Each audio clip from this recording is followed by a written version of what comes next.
So what's going on, guys? DIY Dan here again, and this is another episode of Backroads Arizona. In this video, I'm going to be showing you how I installed some flush mount helmet jacks in my long travel Sandrail. Now, before I installed these, the coax cables were ran behind the seats just off of the roll cage, and I never really liked the way that was ran.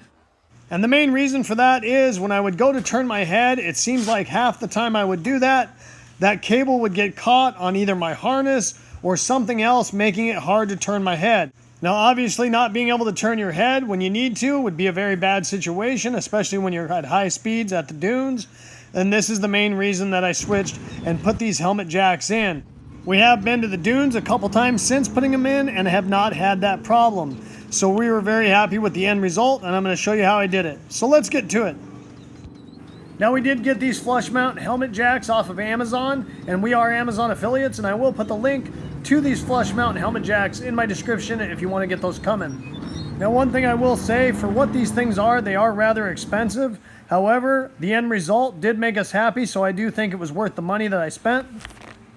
Now, the other reason I decided to do this is because I had my dash torn apart doing some other stuff, so it did make the installation of these helmet jacks go a little easier.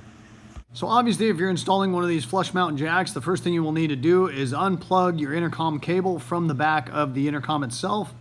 And on the back of that intercom, it will be labeled driver, co-driver, and crew to make it easy to identify which cables you need to pull in order to install these helmet jacks. Now, obviously, this is not the back of the intercom, but it has the exact same connection, and it was much easier for me to give you a video to show you how to unplug these and plug them back in just using this adapter. In order to remove those cables off the back of your intercom, there should be a little black button on these 5-pin connectors. You're going to depress that button and then lightly pull back on the cable to remove it from the intercom. Now, before going to do any type of a modification to the vehicle you're planning on installing these flush mount helmet jacks in, I highly recommend getting in the seat, putting your harness on, put your headset on, and then have somebody hold your intercom cable where you're planning on installing this flush mount jack, because that would really suck to modify your vehicle, spend that time and that money to install these helmet jacks, just to find out that you really don't like the end result after going riding a couple times.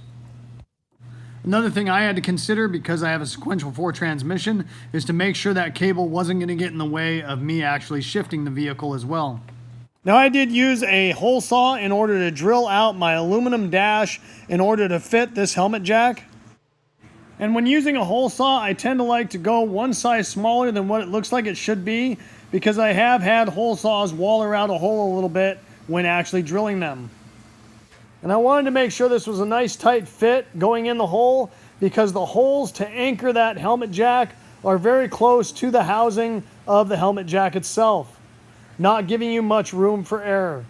Before ever drilling into your dash or wherever you're going to be anchoring that flush mount jack, make sure you check behind that to make sure there are no wires or anything else behind there that you might damage when that hole saw passes through that material. Now, as I had stated, I intentionally went a little small to make sure it was going to be a super tight fit with these jack mounts. So then I took a die grinding bit, put it on my drill, and just opened that hole up the little amount of material that I needed in order for that jack mount to fit. So this is the hole saw I used, which was a 1-inch or a 25 millimeter, and it was a little on the small side, so it is probably 1 1/16 inches, which is kind of an oddball size, which is why I ended up having to waller it out a little bit after drilling this hole. Once verifying that the jack mount did fit in the hole, then I went ahead and took it back out, grabbed my off-road intercom cable, and pushed that helmet jack over the top of that intercom cable. I did end up having to use a rubber mallet in order to tap that helmet jack completely down onto that intercom cable.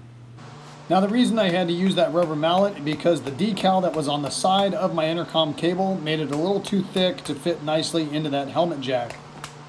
Now, I forgot to take a video of me removing the sticker on the second one that I did, but once removing that sticker, the helmet jack went on flush much easier than the first one. So obviously, if you don't have a decal and it's just kind of stamped into the end of the intercom cable, you won't have to worry about this step. But if it does have a sticker on it, I highly recommend removing it before trying to install this helmet jack onto the end of that cable. Once you've got the helmet jack flush with the end of the intercom cable, then you can go ahead and grab the Allen set screw and thread it into the helmet jack. And you will need a 1/16 Allen in order to do that. So basically what that little Allen head is doing is just putting a little bit of a cinch on the end of that intercom cable to hold it in place. And because that Allen is threading into a plastic housing, you do need to be careful that you don't strip it out. Basically what I ended up doing is using the less leverage side of the Allen and going as tight as I could with that, and then switching it around to the more leverage side and going another quarter turn. Then I just fed the cable through the hole that I had made in the dash and put the flush mount in place in the dash. Then held that flush mount in place while I drilled through the dash to anchor the flush mount in place. Then using the supplied hardware that came with the flush mount jack, got all three of those started and tightened them down. Because of my location in the dash, it did make it a little tricky, so I ended up using a pair of needle nose on the back side of that dash to hold the nut while I went ahead and tightened down the bolt in the front. Once tightening down all those, all that was left to do is go ahead and take the other end of that intercom cable and go ahead and plug it back into the intercom. When connecting the cables to the back of the intercom, you do need to make sure that you line them up correctly. There is a little indentation on the actual intercom and there is a little nipple on the cable. You're going to line those up and then just lightly push the cable into the back of the intercom. You should hear the detent of the intercom cable pushing into the back of the intercom to tell you are in all the way. They are a little fragile, so you want to make sure they are lined up correctly before putting any pressure in order to push them into the intercom. I did have to make one other slight modification to the actual adapters that were on the intercom cables coming from the headsets. Originally they had a collar on them, which I had to remove in order to make it so they would push all the way into the flush mount jack. So just using a pair of dikes, I trimmed off that collar, allowing them to properly plug in to that flush mount jack. Now because my intercom cables were so long because they had ran behind the seat and they were going a much shorter distance, I did use a couple zip ties and wrap those cables up and zip tied them behind the dash. And that's pretty much all there is to installing these flush mount helmet jacks.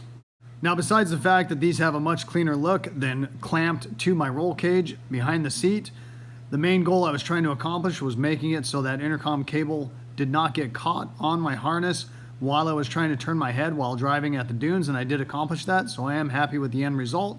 Hopefully you guys enjoyed this video and it gave you some good information. If so, make sure you hit that like button and subscribe to my channel if you haven't already. I'd really appreciate it.